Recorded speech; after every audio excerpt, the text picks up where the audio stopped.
Tired of paying more to watch less? You're not alone. We have more digital streaming options than ever before, but increasingly people are choosing to sail the 7 digital seas, and it may be easier than ever to get what you want on those perilous waters.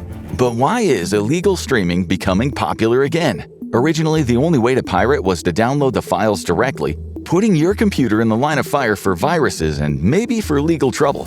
Countless teenagers learned that the hard way and have likely been gun-shy ever since. But today's pirating experience is a very different animal. Most people who go to pirating sites today won't be downloading anything. Rather, they'll be using a website that hosts all the content and links to other sites, simply allowing people to watch it in their browser. And that has one big advantage: the user isn't in possession of the pirated material, they're just watching it from someone who is.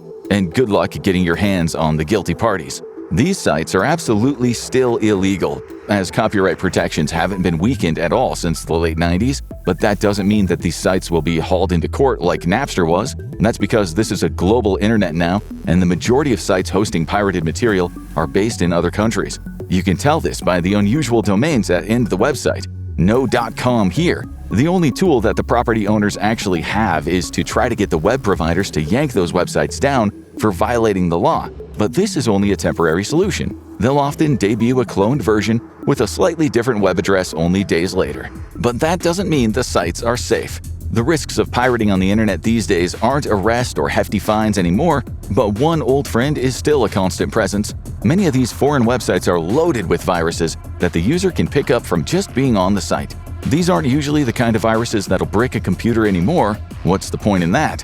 You're more likely to catch spyware, malware that watches everything you do and drags your computer down while stealing your data.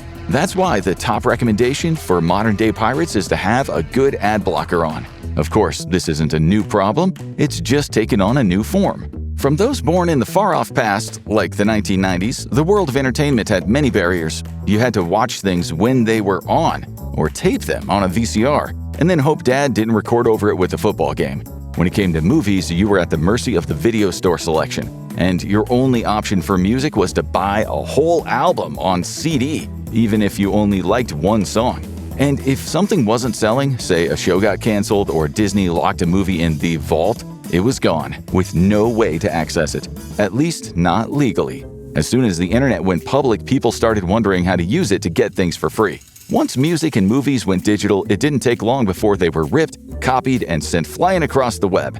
At first, online piracy was confined to private transactions and individual files sent over dial-up.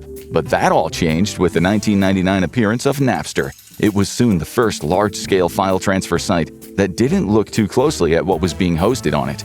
Soon, countless files of copyrighted content were being sent back and forth, particularly music. And that raised the attention of some powerful people. Internet piracy in those days was rife with risk, for one big reason. The only way to do it was downloading. You would take the actual file onto your computer, and that meant it could be tracked as well as sabotaged. During this era, countless teenagers tried to download the latest rap or rock album and accidentally picked up a Trojan horse virus, bricking the family computer, which was almost as scary as the other risk of piracy. Because during this era, the studios took piracy extremely seriously, considering it stealing, and they knew where to find you. Every download left a trail, and your internet provider could see exactly where it led. It was common for internet users to get a warning from their provider that they were downloading illegal content and could have their internet service suspended if they continued. Some studios even went so far as to file suit against individual downloaders, taking them to court and making them pay fines. It all added up to a scary era for piracy, and for the pirates themselves, as many found themselves sued out of existence. This included Napster, which was hit for copyright infringement and eventually shut down in 2002. Just like the sailing ships before it, the grand age of piracy was over, and it was about to become obsolete. The late 1990s and early 2000s was when the studio started putting out a lot more of their content in physical media, so you could have it and watch it as much as you wanted. The switch from VHS tapes to DVDs meant that not only didn't you have to switch the tapes in the middle of Titanic, but now whole seasons of TV shows were easily accessible. Video stores continued to succeed with this new technology, and there was even an innovative new competitor, Netflix, a DVD mail order company that would let you order the media of your choice through the mail, and they were about to change everything. In 2007, Netflix pivoted to introducing the first digital streaming platform, an all-you-can-eat buffet of movies and television for a monthly fee. It was a huge success, even though the content available depended heavily on licenses. But Netflix would soon figure out a way around that, using its handsome profits to create original content. Since then, it's been hit after hit. Dramas like the supernatural teen thriller Stranger Things, the platform's biggest hit ever, comedies like the edgy Hollywood satire BoJack Horseman, and even original movies like the Oscar-nominated Roma and the all-ages musical adventure K-pop Demon Hunters. So it's no surprise everyone else wanted their piece of the pie. Netflix was the first out of the gate, but a digital streaming platform wasn't something you could lock down the rights to. Their first competitor, Hulu, launched the first year and became a subscription service in 2010. It had something that Netflix didn't: next-day broadcasts of TV shows from the major broadcast networks. So long, recording TV! The streamer would soon launch its own originals as well, with its biggest hit being their dystopian thriller The Handmaid's Tale. And the competition kept on growing. One success could be a fluke, two was a pattern. The next to bite at the pie was Amazon Prime Video, which had one massive advantage over its competitors. It would come bundled with Amazon Prime, a subscription service for shipping perks and discounts on the massive online retailer. That gave the streamer a massive audience right out of the gate, and with a parent company that had deep pockets, they could afford to take big swings on prestige shows. And now the floodgates were open. One of the biggest appeals of streaming was the low price for so much content. But as the content split, keeping up on everything became more and more expensive. As the 2020s approached, every other major studio jumped into the fray, each with their own subscription service. Disney Plus, the biggest launch, brought the entire Disney catalog from over 80 years of family entertainment, plus exclusive original shows from the Marvel and Star Wars franchises. HBO Max, owned by Warner Brothers, brought the DC Universe and Harry Potter franchises, as well as the entire HBO Prestige drama catalog. Paramount Plus came with an option to watch CBS Live. Peacock, the Universal NBC streaming service, was the only place to watch The Office. And then there was Apple TV, the only one not tied to a network that tried to make a go of a new streaming service based entirely around original content. And for the viewer, it all became a little too chaotic. Not only did these streaming services send the cost of keeping up with the Joneses sky high, but it made streaming rather unpredictable. When it was only Netflix and Hulu, they licensed much of the content that wound up on these new streaming services. Now people found their favorites disappearing as they migrated to the new services owned by their parent company.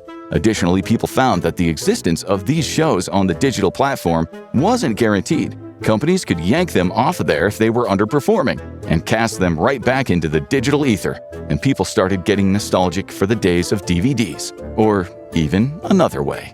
One of the biggest appeals of streaming back in the day was that people were tempted to cut the cord. In addition to getting DVDs from the video store, people paid for cable, which was typically sold only as a package. You would subscribe to your local cable company, which was usually a monopoly, and you'd pick what package you wanted. Even the cheapest package was upwards of $50 a month, and that came with a package of channels that you were required to get as a set. That meant that even if you didn't care about Food Network and you only wanted Comedy Central, you were locked in. Streaming offered a much smaller one-price option for a cornucopia of viewing options. Or at least it did. All the streaming services today have a monthly price of over $10, with many pushing toward $20. That means that if you want to subscribe to all of them, you'll be paying close to $100 each month to keep up on all of your shows. The only exceptions are Amazon Prime and Peacock, which subscribers can get access to for free if they have Prime shipping or Comcast internet service. The only other option to save money is to take advantage of bundle deals, which then start to feel a lot more like cable than streaming probably wants. And that set many people back to the high seas. It's not just that pirating is easier than ever, getting a hold of the copyrighted material is as well. During the Napster days, pirating was often a cumbersome process for the person uploading the file as well. They would often have to rip it off of a CD or DVD, make sure the audio quality was up to standard, and then hope the file didn't get corrupted. This was just one step above the early bootleg videos that were done using a camcorder in the movie theater. But now, the studios and labels often make it easy to get access immediately after release, and often for free. New TV shows are put up on streaming services rather than being aired on TV, and the theatrical window for movies is shrinking to the point of it only being a few weeks. And then there's the music, where you don't even have to pay to get access. The music market has changed massively since the heyday of album sales. Most artists today have a YouTube channel, and their music goes up there first, one music video at a time, usually to announce the arrival of a new album. The idea is that this is more likely to make the big fans buy the album because they've had their appetite whetted with these free tastes. The artists also earn money from streaming views, but this also makes all of their music easily accessible to the public, and it can be copied and uploaded by anyone. And pirates have become savvier than ever. The internet is a much less public place than it used to be. The biggest piracy sites are public and pretty shady, but smaller pirate communities hide in private chats on platforms like Discord. They're harder to shut down and usually fly under the radar of authorities. Discord's private communities are so effective that revolutions have been started on the site, as the government of Nepal found out the hard way in 2025. Anti-piracy activists don't stand a chance, because when you control the door, not even the law can get in. These private chats for sharing pirated material are often a little secret of today's pirates, and they only give out the name of the Discord or other private website to the people they trust. While the larger public sites are still of concern to the studios and labels, the number of downloads on those chats usually aren't sizable enough for anyone to pay attention. That means they can keep circulating the tapes and keep discovering new shows and movies without having to worry about which streaming service they need to be subscribed to. But many of these pirates don't just think piracy is convenient, they think it is the right thing to do. Gen Z's rediscovery of piracy doesn't look much like the millennial version. For one thing, they are a lot less ashamed of it. Sites like Napster were initially seen as the internet's dirty little secret. But the new generation of pirates are proud of the fact that they found a way to get what they want for free. Many of them are staunchly anti-capitalist and deeply suspicious of the government, so the outlaw nature of this activity is just another selling point to them. Comment about the price of streaming services on Tumblr, and someone is likely to say, "This loser doesn't even know how to pirate." But it's not just about stealing art. If you ask them, it's about saving it. One of the big selling points of streaming used to be that you always knew where something was, and you could watch it in perpetuity. Except it didn't turn out to be the case. The first domino to fall was HBO Max under the pen of cost-cutter CEO David Zaslav. The former finance executive yanked dozens of shows off of HBO Max and cast them into the ether as a way to save money on residuals, and many fans saw their favorite shows disappear without a trace, no longer available to watch anywhere. The first company to do something unpleasant is the one that takes the most heat. But then it just becomes sort of normal. And sure enough, not long after HBO Max did its purge, the other streaming services soon followed. Disney Plus started pulling underperforming original series that it had canceled. Paramount Plus dumped a bunch of its animated series, including plenty of Nickelodeon series. It's all SpongeBob, all the time from here on out. Not even Netflix was immune. As its longtime deal with DreamWorks expired, several animated series were quietly taken off the service, and fans started to frantically scour the internet for traces of their faves. This raised an interesting ethical question. Is it truly piracy if you're not taking something from the company? After all, the streaming services have removed access to those series with no way to get them legally. Thus, the pirate ships argued, it's not actually stealing, it's art preservation. The counterpoint is that the company owns the property and it can decide what they want to do with it. But it's harder to make the case against piracy when there is no specter of a starving artist begging you to stop. And certain fans have been sailing the seas for far longer. We live in a global world now, and that means fans can have access to entertainment from around the world if they know how to find it. A lot of shows have never been broadcast in the United States, even from English-language sources. Fans of the Great British Bake Off, the British reality show that has countless armchair bakers yelling, "No, you fool, you have to drizzle the caramel delicately," can currently find it on Netflix. But several of its spin-offs, as well as the Canadian version of the show, don't air in the United States at all. And in some cases, piracy was the only way to get the true version of a show. Few viewers have been pirating for longer than anime fans. These Japanese cartoons often come to the United States chopped up and adapted for Western audiences. The shows are often dubbed with voices that don't fit the characters, so die-hard fans have been circulating the tapes since the 1990s, especially as more mature anime shows don't even get dubbed and released in the United States at all. And for some fans, it's not just a question of convenience and price, it's a question of ethics. Many Gen Z fans have become more socially and politically conscious than ever, and that poses a problem. What happens when their favorite TV or movie property doesn't conform with their ethics anymore? Many fans are uncomfortable with the politics of big corporations, so they give up the fandom entirely. But others aren't willing to go that far. They just don't want to give the creator or company more money anymore. And that's what's changed when it comes to piracy today. Young pirates don't think of themselves as stealing from creators anymore. They see themselves as subverting massive corporations and creative empires who betrayed them first. Piracy is a solution to their ethical qualms that allows them to continue enjoying their favorite shows without having to worry about where the money is going. And with the process of pirating being as simple as slapping on an ad blocker and going to the right website, good luck getting them to stop. Because in the end, most people will simply do what's easier. Piracy went away for a number of reasons, but the biggest was probably that it was simply a pain in the butt. You had to find the right file on a massive website, expose your computer to virus risk, wait through a lengthy download, and hope that the government wasn't watching you. Today, it's often as simple as searching on a website for the show you want, finding a link you like, and watching it without worrying about destroying your computer in the process. It's becoming second nature to many people, especially because finding it on an official source can be even harder. There are plenty of reasons why piracy is making a comeback, but the largest one is simply that streaming has become harder than ever. It's expensive enough to subscribe to one streaming platform, but forget about all 7 of the big guns.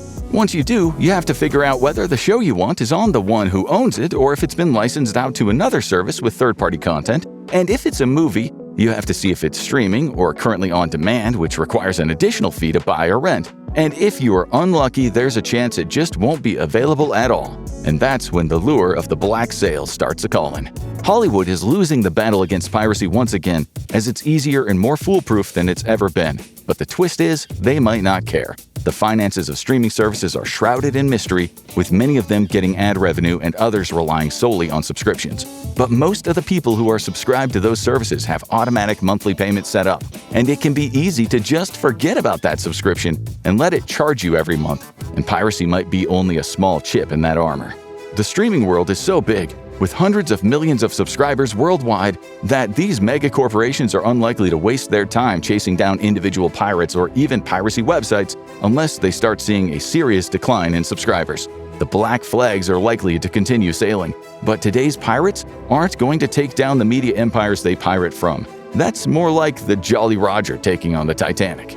Piracy is making a comeback for a reason, and it might have something to do with the people behind your favorite streaming giant. Watch The Ugly Truth About Working for Netflix to see what's really happening behind the scenes, or click on this video instead.